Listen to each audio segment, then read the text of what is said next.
My name is Amira Hayat, and I'm a journalism and media student doing my master's.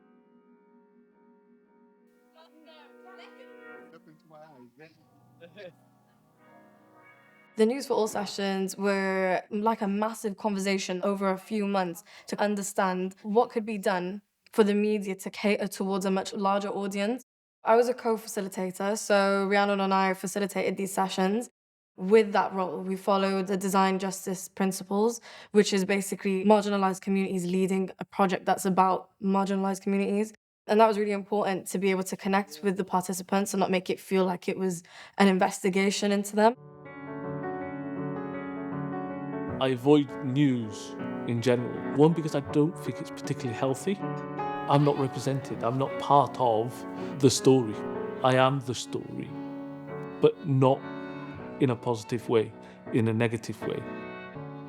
Would you sit through something that is dehumanizing you,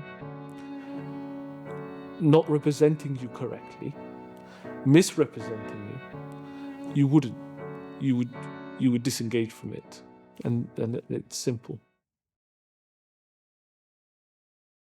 The News for All sessions were also really, I'd say, quite unique. And that was because obviously with the involvement of the BBC and with everything that's happened and the way a lot of marginalized communities feel towards not just BBC, but a lot of mainstream media outlets, they feel a lot of hostility towards them. And that was expressed many times in pretty much every session. It was like, sorry to say, but this is how I feel, blah, blah, blah. And it was really important that they were able to freely express that and that they were comfortable enough to say that because it was really important for the BBC to learn its position in our lives.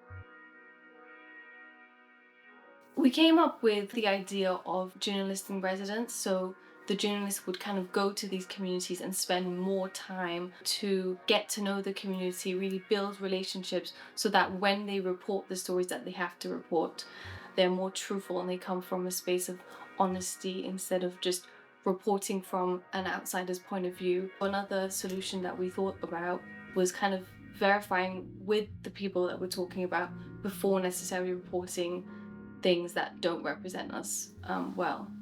We also thought about monthly forums. So in our case, this would be a collaboration between the Great Pavilion and, for example, BBC News.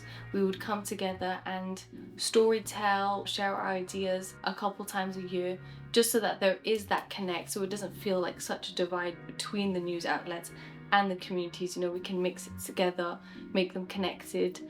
I think that would really help with representing these communities.